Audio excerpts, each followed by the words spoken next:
Doctor Sreevarma ஆயுள் தரும் ஆயுர்வேதா அறுவை சிகிச்சை இல்லா குணம் ஆயுள் கால நிவாரணம். Yesterday courier private limited domestic international cargo உங்கள் இல்லம் தேடி வந்து கொரியர் புக்கிங் டெலிவரி செய்து தரப்படும். Branch express courier private limited domestic international cargo உங்கள் இல்லம் தேடி வந்து கொரியர் புக்கிங் டெலிவரி செய்து தரப்படும். பாகிஸ்தானுக்கு எதிரான ராணுவ தாக்குதலை தீவிரப்படுத்தி உள்ள இந்தியா பல்வேறு முன்னெச்சரிக்கை நடவடிக்கைகளையும் மேற்கொண்டு வருகிறது. எல்லை கட்டுப்பாட்டு பகுதியில் உள்ள பயங்கரவாத தளங்களை இந்தியா அழித்துள்ளது. பாகிஸ்தான் ட்ரோன் தாக்குதலுக்கு பதிலடியாக இந்தியா இந்த தாக்குதலை நடத்தியுள்ளது. இது தொடர்பான வீடியோக்களை இந்திய ராணுவம் வெளியிட்டுள்ளது. எல்லையில் இருந்து இந்தியா தற்போது அழித்துள்ள பயங்கரவாத முகாம்களில் இருந்து நீண்ட நாட்களாக இந்தியாவிற்கு எதிரான சதி வேலைகள் நடத்தப்பட்டதாக ராணுவம் தெரிவித்துள்ளது. இதனிடையே வங்கிகள் மீது சைபர் கிரைம் தாக்குதல் நடத்த வாய்ப்புள்ளதால் எச்சரிக்கையுடன் இருக்கும்படியும் அறிவுறுத்தப்பட்டுள்ளது.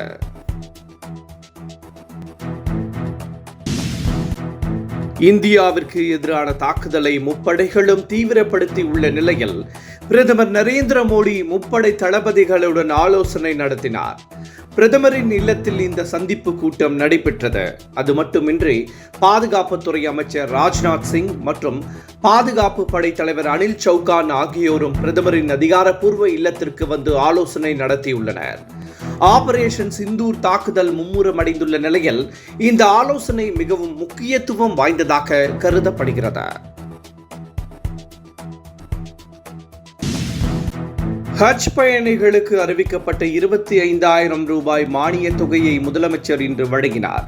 2024-25 ஆண்டிற்கான மானிய கோரிக்கையின் போது முதல் முறையாக ஹஜ் புனித பயணம் மேற்கொள்ளும் தகுதி வாய்ந்த பயணிகள் ஒவ்வொருவருக்கும் தலா 25,000 ரூபாய் மானிய தொகையாக வழங்கப்படும் என முதலமைச்சர் மு.க.ஸ்டாலின் அறிவித்திருந்தார். இதன்படி ஹஜ் செல்லும் 5,650 பயணிகளுக்கு தலா 25,000 ரூபாய் மானிய தொகை வழங்குவதுடன் அடையாளமாக 10 பேருக்கு முதலமைச்சர் காசோலையை வழங்கினார். இந்த ஆண்டு ஹஜ் பயண மானிய தொகைக்காக 14,15,00,000 ரூபாய் ஒதுக்கீடு செய்யப்பட்டிருப்பது குறிப்பிடத்தக்கது.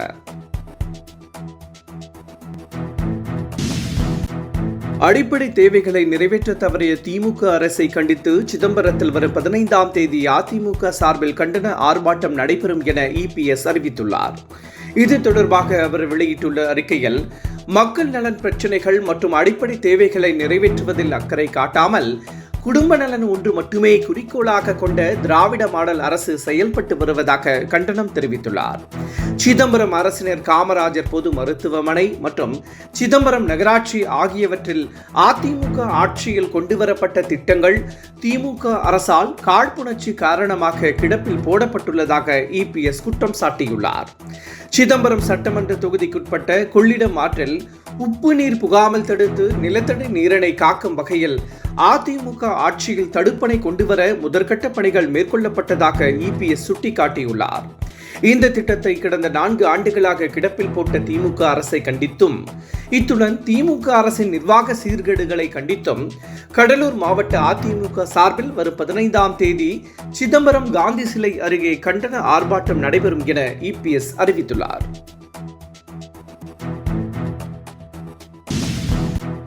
கேரளாவில் வரும் 27ஆம் தேதி தென்மேற்கு பருவமழை தொடங்கும் என வானிலை ஆய்வு மையம் கணித்துள்ளது. தமிழகம் உள்ளிட்ட நாடு முழுவதும் பல்வேறு மாநிலங்களில் கடும் வெப்பம் சுட்டெரித்து வருகிறது. இந்த நிலையில் கேரளாவில் 27ஆம் தேதி தென்மேற்கு பருவமழை தொடங்க வாய்ப்புள்ளதாக இந்திய வானிலை ஆய்வு மையம் தெரிவித்துள்ளது.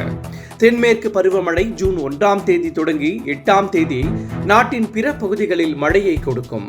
வழக்கமாக இந்தியாவில் தென்மேற்கு பருவமழை சராசரியாக 87 சென்டிமீட்டர் பதிவாகும் நிலையில் இந்த ஆண்டு அதிகமாகவே இருக்கும் என எதிர்பார்க்கப்படுகிறது. தென்மேற்கு பருவமழையால் தமிழ்நாட்டிற்கு பெரிய அளவு மழை கிடைப்பதில்லை என்றாலும் மேற்கு தொடர்ச்சி மலைப்பகுதியில் உள்ள மாவட்டங்களில் மழை பெய்யும்.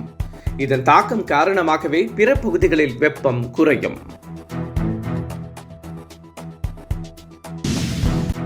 உதகையில் ரோஜா கண்காட்சி தொடங்கியுள்ளது. 3 நாட்கள் நடைபெறும் இந்த கண்காட்சியை காண ஏராளமான சுற்றுலா பயணிகள் ஆர்வம் கொள்கின்றனர்.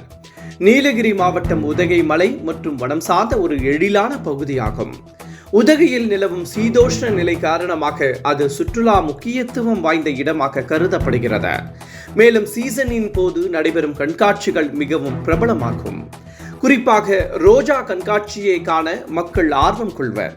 இந்த நிலையில் உதகை அரசு ரோஜா பூங்காவில் 20வது ரோஜா கண்காட்சியை அரசு கொறடா ராமச்சந்திரன் தொடங்கி வைத்தார். இந்த கண்காட்சி 3 நாட்கள் நடைபெற உள்ளது.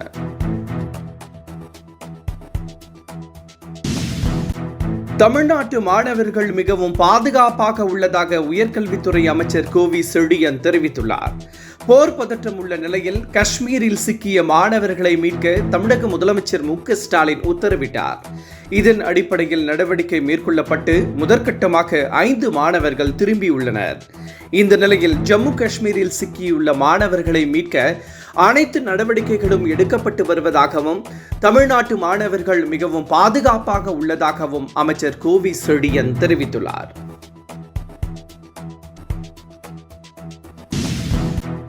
ஆபரேஷன் சிந்தூர் நோக்கத்தை சிலர் மாற்ற முயற்சிப்பதாக தொல் திருமாவளவன் விமர்சனம் செய்துள்ளார். ஆபரேஷன் சிந்தூர் என்ற பெயரில் பயங்கரவாதிகளுக்கு எதிராக இந்தியா மேற்கொண்டு வரும் தாக்குதலை திருமாவளவன் வரவேற்றுள்ளார். அதே சமயம் இந்துத்துவாவின் அஜெண்டாவாக இது ஒரு தோற்றத்தை ஏற்படுத்த சிலர் முயற்சிப்பதாகவும் அவர் குற்றம் சாட்டியுள்ளார். மதத்தின் பெயரால் வெறுப்பு அரசியல் செய்யக்கூடாது என்றே சொல்கிறோம் எனவும் சோசியல் மீடியாக்களில் தவறான தகவல்களை பரப்புவதை கவனிக்க வேண்டும் என்றும் திருமாவளவன் குறிப்பிட்டுள்ளார்.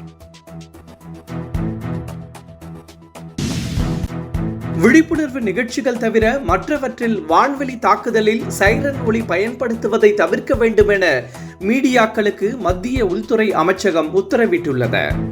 ஆபரேஷன் சிந்தூர் நடவடிக்கைகள் தொடங்கியதில் இருந்தே சைரன் ஒலியுடன் தான் போர் சம்பந்தமான நிகழ்ச்சிகள் ஒளிபரப்பப்படுகின்றன என்றும் பின்னணி இசை போல சைரனை ஒலித்துவிட்டு செய்தி வாசிக்கிறார்கள் என்றும் சுட்டிக்காட்டியுள்ள மத்திய உள்துறை அமைச்சகம் இதனை தடுக்கும் விதமாக இந்த உத்தரவை பிறப்பித்துள்ளதாகவும் கூறப்படுகிறது.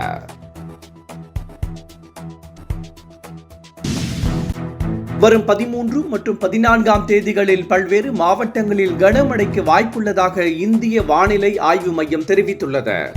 13ஆம் தேதி நீலகிரி, ஈரோடு, சேலம், தர்மபுரி, கிருஷ்ணகிரி, திருப்பத்தூர் ஆகிய மாவட்டங்களில் கனமழை பெய்யக்கூடும் என்றும் அதேபோல் 14ஆம் தேதி நீலகிரி, ஈரோடு, தர்மபுரி, கிருஷ்ணகிரி, திருப்பத்தூர் ஆகிய மாவட்டங்களில் மிக கனமழை பெய்ய வாய்ப்புள்ளதாகவும் இந்திய வானிலை ஆய்வு மையம் கணித்துள்ளது. டாக்டர் ஸ்ரீவர்மா ஆயுள் தரும் ஆயுர்வேதா அறுவை சிகிச்சை இல்லா குணம் ஆயுள் கால நிவாரணம். Yesterday courier private limited domestic international cargo உங்கள் இல்லம் தேடி வந்து கொரியர் புக்கிங் டெலிவரி செய்து தரப்படும். Branch express courier private limited domestic international cargo உங்கள் இல்லம் தேடி வந்து கொரியர் புக்கிங் டெலிவரி செய்து தரப்படும். என்றும் உங்களுடன் மை இந்தியா. முக்கிய செய்திகளை உடனுக்குடன் தெரிந்து கொள்ள சப்ஸ்கிரைப் பண்ணுங்க, பெல் பட்டனை பிரஸ் பண்ணுங்க. என்றும் உங்களுடன் மை இந்தியா.